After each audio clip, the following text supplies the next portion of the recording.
macam mana Anwar sembang pasal hala tuju lah, everything semua, but at the end of the day it come back to race lah. Looks like it lah pilihan raya sekarang macam tu lah.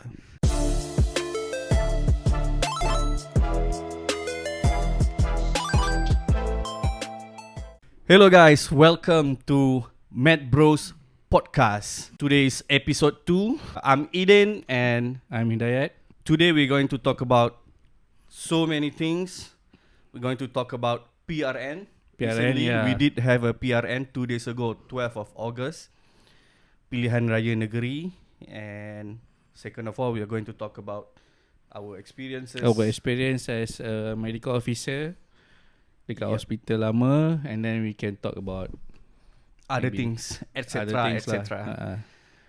About PRN, apa result yang available sekarang PRN? So I think everyone knows. Result PRN yang paling recently, of course PRN election ni on certain states sajalah. Kedah, Kelantan, Negeri Sembilan, Pening, Selangor and Terengganu. So kita dah tahu result dia, 3 sama, and it is expected actually. Cuma kita tak adalah mengharap, kita tak adalah expecting keajaiban yang berlaku lah. Kan? Cuma adalah perubahan dia. Nampak signifikan juga perubahan tu, and especially dekat Selangor lah. Kalau sebelum ni PN tak menang banyak kursi kat sana, sekarang ni PN dah menang almost I think 22 kursi. Kan? So 22 kursi, and I rasa benda tu quite significant lah. So apa rumusannya sebenarnya kalau kita tengok dalam pilihan raya ni? It went back to our race sebenarnya, kan? Interesting. Our race. So kalau sebelum ni banyak penyokong-penyokong Melayu ni support BN dengan UMNO, but now diorang punya vote dah tukar kepada PN pula. Okay? Perikatan Nasional kan. So nampak obvious lah dekat situ. So kalau you tengok taburan undi tu is definitely racial base lah. Kalau Pulau Pinang tu nampak is a Chinese punya base, and then kalau Selangor ni is mix between the two. Negeri-negeri lain banyak yang ikut racial lah, especially Kelantan dengan Terengganu lah. So kalau nak bagi analogi dia macam ni lah, Anwar ni is like bapa tau. Okay, dia ada 3 orang anak lah kan, Melayu, Cina, India. Okay. And then anak kandung dia adalah Melayu, right? Okay. So anak angkat dia adalah Chinese dengan Indian. Okay. Tapi bapa ni bagi tahu, saya layan anak saya sama rata je semua. Tapi yang si Melayu ni dia tak puas hati lah sebab dia anak kandung kan. So dia nak lah special treatment. Tapi somehow dia tak dapat special treatment daripada bapa dia ni. So yang mak dia ni memang Melayu betul lah. So that's why dia pergi kat mak dia. Kan? Dia pergi kat mak dia untuk dapatkan special treatment lah. Macam tu lah. Kalau kita tengok benda ni, it looks like macam it's a normal human being physiology lah. Apa yang kita tendensi ke arah mana. Macam faham anak tak? pergi rapat dengan sekarang ayah ke arah mak macam tu. So macam mana Anwar sembang pasal hala tuju lah, everything semua, but at the end of the day it come back to race lah. Looks like it lah pilihan raya sekarang macam tu lah. So that's the conclusion of the PRN. Yes, that's the conclusion. Okay, alright. So in Selangor, macam kita tahu PHNBN menang kerusi, and Terengganu it's actually PN, Pening it's actually PHNBN, and Negeri Sembilan is PHNBN, Kelantan is Perikatan Nasional, and Kedah is PN lah, sama juga. So do you think it have so much difference before elections and after elections now? I don't think so. I rasa kerajaan persekutuan just should continue that their administration semua. Jangan dengar sangat orang kata apa, pembangkang-pembangkang yang suruh letak jawatan and everything. It just literally make the country become more unstable. Just continue your administration and moving on lah. Senang cerita move on lah. Alright. So that's PRN in a nutshell. Yep. Moving on, both of us are actually a medical doctor, and throughout our experience, we have a lot of cases we've seen, especially my brother previously worked as surgical medical officer. Of course, there are so many interesting cases that you've seen before, you've handled before.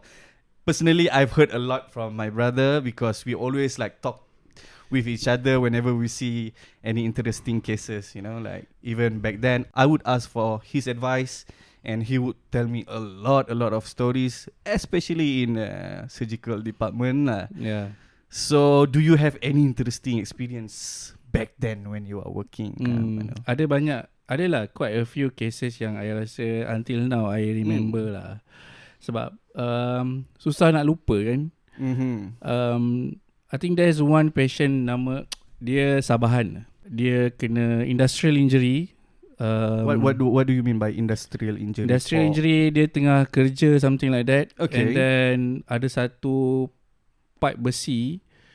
I think I'm not sure whether it's PVC or pipe besi lah. Or stainless steel macam tu. Yeah. Wow. And then dia tertosok memang through and through, daripada depan sampai ke belakang. Wow. Yeah. And the best part is vital signs all stable. The patient still looks very stable. And then how does the patient presented to you masa tu? Patient tu muda je sebab dia kerja kan. Dia I think maybe 20 plus or 30 plus. Dia tertosok. My friend attend the patient ni dekat ED lah, and then she took the picture. And when we look at the picture, that is like very scary picture because PVC tu through and through, and then you can see lubang daripada depan ke belakang tu tembus. Wow. Kan? So not much bleeding, adalah sikit-sikit bleeding, and kita panggil bomber, and then bomber standby in OT lah. So bomber would be involved in OT. Yeah, somehow dalam kes-kes macam ni bomber akan involve lah. Wow, interesting. Bomber akan involve quite a few cases actually. Certain case, contohnya macam ring, benda-benda yang orang kata apa industrial, benda-benda yang orang kata apa macam alat-alat ke yang memang kita kena remove using bombers punya equipment lah. Kalau tak memang tak lepas. Diorang punya saw untuk potong. Kita tak ada equipment tu. Okay, so I believe the bomber tu standby dekat dalam OT je lah. And then what interesting is bila I ask my surgeon, actually not much injury from the patient walaupun dia through and through. You mean they've done certain scan, radiological scan? I tak rasa dia orang sempat buat scan sebab because of the orang kata apa, batang PVC tu panjang. So nak masuk dekat CT room pun tak muat. So I couldn't imagine, a patient presented to you with the PVC inside. We cannot remove. Biasanya kalau benda-benda yang stuck macam tu, we cannot remove. In emergency, ada chances that benda tu akan menyebabkan worsen the bleeding. So kita tak boleh nak catch, kita tak boleh nak secure the bleeding in time. So that's why when it comes to this kind of cases, kita kena keep the whatever yang stuck to the patient's body tu, and then kita remove dalam bilik bedah. Yes. So much more safer, and kita boleh intervene. Let's say kalau ada significant bleeding, kita boleh intervene right there and then. Instead of we do it at ED, and then when it actively bleed, patient's gonna die like in a very short period of time lah. Patient boleh succumb cepat gila lah. So basically during that time, is it like morning, evening shift or night shift? I don't really remember. I think it's about petang ke malam, I guess. Okay. But not really sure lah. So intra-operative finding dia, basically dia just batang PVC tu lalu in between organ sahaja. So antara kita punya liver, atas liver kita ada diaphragm, and then atas tu ada kita punya lung lah, kan. So dia lalu in between antara diaphragm dengan lung. So it doesn't truly hurt the lung, and it doesn't it just maybe ada minimal laceration to the diaphragm je. Oh wow. Wow. How does the patient looks like? Macam is he still conscious? Is Patient looks tenang je lah. wow. Respect. And then after the surgery tu How long does the surgery take? I think it's just short surgery. Very short because surgery. I think just maybe they have to do some sort of like thoracotomy ke apa ke, maksudnya you kena buka sikit, buat incision dekat thorax untuk tengok where is the injury, and then remove the objects and see whether ada injury to the diaphragm ataupun lung. And then after that just insert chest tube and pretty much it close lah and discharge to ward lah. So daripada situ patient recovering well lah, and then discharge lah. And the best part is, you know what is the best part? The best part is nama dia adalah anak dewa. Nama sekian-sekian bin anak dewa, something like that. So bila dah macam tu, macam memang kita cakap this memang anak dewa lah. Anak dewa lah. So that's what yang buat I kata tak lupa sampai sekarang lah. That's very, very interesting. I don't know, like, what's going through your mind during certain shift, right? As a doctor, we have shift, we have on-call shift, we have morning shift, we have somewhere we have to cover. Sometimes it's ward, sometimes we have to cover OT, operation theatre, sometimes we have to cover emergency department and so on. During that time, like, whenever you seen this kind of, wow, it's a very emergency situations, very fast response as a doctor needed because it would affect the outcome of the patient. So how does the emotions go through your mind at that time, you know, like the whole process, even when you heard when someone call you from emergency, of course referring to surgical, right? What goes through your mind at that time? Definitely kita akan rasa mind blown lah when let's say we receive the referral saying that there's one patient, you know, alleged, maybe kita boleh kata penetration lah, injury through and through. Benda tu akan menyebabkan kita akan nervous bila dapat kes-kes yang scary macam tu. Yes. And most of the time we have to go down immediately to the emergency department and assess lah the situation. So as usual, the emergency team akan assess the patient. They will do the ABCD, assess all the airway, breathing, circulation and everything, make sure the patient stable and make the referral. Sometimes in this kind of case, you memang kena buat like urgent, immediate referral. This kind of cases, most of the time, the doctor have to come early lah because it's a quite sinister case kan. Same goes to trauma juga sebenarnya. Most common is we receive a lot of trauma case. So when we have stabilized the patients, and then whatever finding that we see, then we just make a referral. Unless kalau patient tu very stable, maybe you just wait for like, you know, certain blood results, but most of the time immediate referral lah.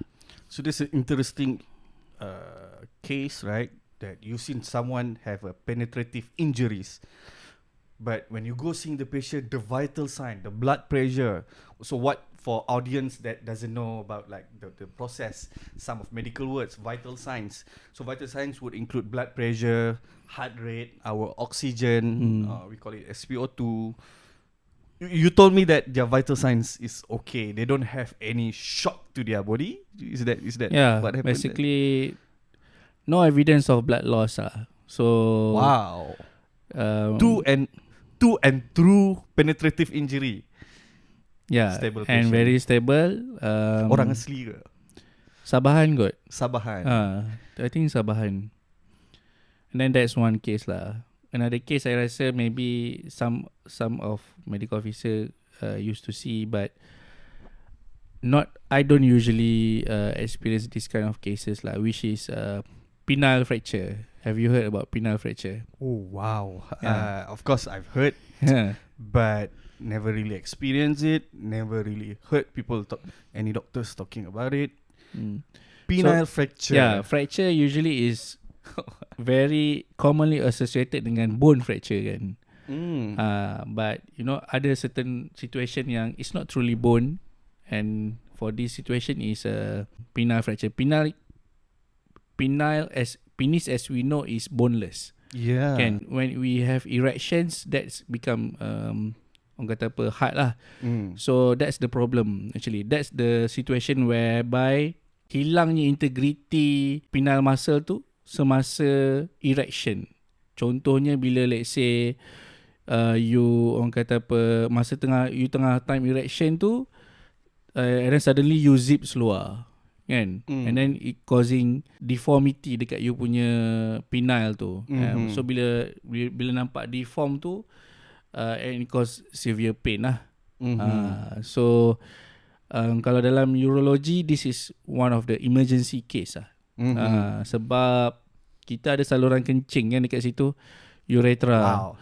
So we have two muscle dekat penis kita ni, ada two muscles. Okay, nama dia adalah corpus cavernosum lah. Yang tu yang causing erection. Okay, and then ada one muscle, basically benda tu adalah protecting our urethra, kita punya saluran kencing dekat penis. So apa yang kita risau adalah bila saluran kencing dekat penis tu yang affected. So nanti patient tak boleh kencing and everything. That's why it can be urological emergency lah. So patient comes to you with penile fracture. What are the causes, guys? We wanted to know what are the causes. There are a lot of penile causes fracture. of penile fracture. So for anything that patient. that patient sebab dia zip, itu yang dia cerita lah. Dia zip masa tengah erection. So anything that you hurt during erection boleh ada potential lead to penile fracture. So any trauma during erections, yes, can cause. So what do you guys do? What can surgical team? Because we are just general surgery, we just simply refer to urology. Yeah. That's very interesting stories. I thought penile fracture maybe during hardcore intercourse or whatnot. So yeah, that can also happen. Yeah, but sometimes we know, patient wouldn't say those kind of taboo things. Yeah, they might just find another excuse. Sometimes we as a doctor, we can know lah. But that's one of the other interesting stories in your experience. So have you heard recently? People are talking about Starlink in social media. Starlink. Definitely. When it comes to Mas Elon kan, definitely I akan ambil tahu banyak benda lah. Tesla, Starlink, SpaceX. So what is Starlink actually? I've read so many things about it, and it come to my conclusion that Starlink is a telecommunication device lah, for people who lives in rural areas especially lah. So Starlink is the world's first and largest satellite constellation using a low Earth orbit to deliver broadband internet capable of supporting streaming, online gaming, video calls, and more. So talking about Starlink, who invented Starlink? Yeah, like I said, kalau you kata who invented satellite internet, I tak sure. Tapi the CEO of the Starlink definitely Mas Elon lah. Mas Elon. I think one of the richest man on planet. Yeah. Talking about SpaceX, Tesla, and now Starlink. I've heard that Malaysia already putting the Starlink device in two places. The recent places, the second places they put is in Kemensa. It's in Orang Asli area. And then they do purchase another 40 Starlink device for schools, university at rural area. Our new PMX lah. So this is a good news because Starlink ni, it acts like macam complement with our current broadband. Kalau kita tengok kan, harga dia maybe slightly more expensive 220 ringgit per month compared to our broadband sekarang ni, I think just around maybe 150 at most, I guess, for internet connection with the same speed. So we have to pay 220 ringgit per month. Yes, 220 ringgit per month plus the device. The dish itself, the price about 2,000 plus. So we have the dish, which is like a satellite. And then we have to pay for monthly subscription around 220 ringgit. I've heard their connection is super fast. I've seen on YouTube people do review about it. It's like even like the speedometer go to maximum already. Cannot go even beyond already. Maximum already the speedometer. So yeah, I felt like this Starlink would actually improve our life in so many ways, And it could be a game changer as well. Cuma ada downside lah Starlink ni. Dia bukannya all upside. So let's say kalau you have all of us, install Starlink at our place kan, especially in urban area, because usually people yang loves technology ni people yang duduk kat urban area lah. So let's say kalau macam a lot of us install Starlink in urban area, usually it is not working as good as rural area, because rural area ni dia more wider space. So usually it is not very useful in a urban area, but much more useful in rural area. And then that's one thing. Second thing is dish tu you tak boleh letak dekat tepi-tepi rumah, tempat yang senang being obscured kan, by trees, by roof ke apa ke. So it is best actually, I think, to put it on the roof ataupun dekat kawasan yang sangat lapang yang you boleh straight direct to the sky. So that's probably the downside. And ada juga beberapa downside lah yang I rasa maybe melibatkan our weather and everything, but we have to test it out lah. And then what I believe that good thing about Starlink ni adalah bila kita boleh not just schools or university, we can deploy this in the hospital as well. So hospital in the rural areas, so hospital yang very low internet connectivity, I rasa Starlink will help in terms of that. It's very expensive to develop the internet infrastructure in the hospital. I rasa maybe Starlink could reduce the cost. Probably. Interesting. Because as we talked before, there's a lot of hospital actually in Malaysia doesn't use a computerized system. So I felt like the easy accessibility of Starlink, the better connections would actually make sense to these computerized hospitals to implement at least a computerized system into their hospitals. And by having this Starlink, there will be no connectivity issues. As a doctor in our setting, in a hospital setting, we use our computer, iPad to have a look at the patient's informations and data and investigations and whatnot. If the system is lagging, the whole thing will be disrupted. Talking about ward rounds, patient management, medications, issuing medication, indenting medications. So I felt like just having a better connectivity, reliable, would be much more great. So much more helpful. When you have a better internet connections, everything gonna be much more better kan. Smoother as well. Everything gonna be smooth. So the first thing actually to digitalize the healthcare system ni, first I rasa the infrastructure to develop orang kata apa, internet connections in every hospital for every hospital to have a good internet connection.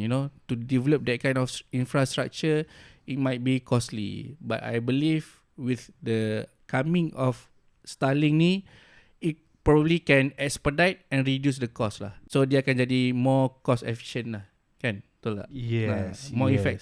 More cost efficient lah. Dalam plan pendigitalan healthcare system ni, our plan is about 5 to 15 years.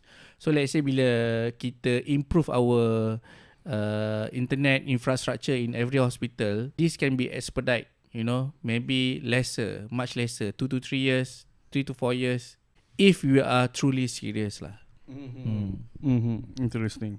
I hope our government make right decisions in implementing it, since we have our PMX meeting with Elon Musk, since then we have Tesla, since then we also have Starlink. So I hope it's going to be great for our nation as a whole, for healthcare system as well. There are so much things to improve. Definitely. But, taking one step at a time. Yeah. So I think that's basically it about our podcast today. So we still have so much topic we wanted to cover in the future. We have automobile, football. Our interest will be football as well. If you guys have any idea, feel free to comment down there below. We won't forget talking about health lah. Mad Bros. Yeah. Alright, see you on the next video. Bye bye.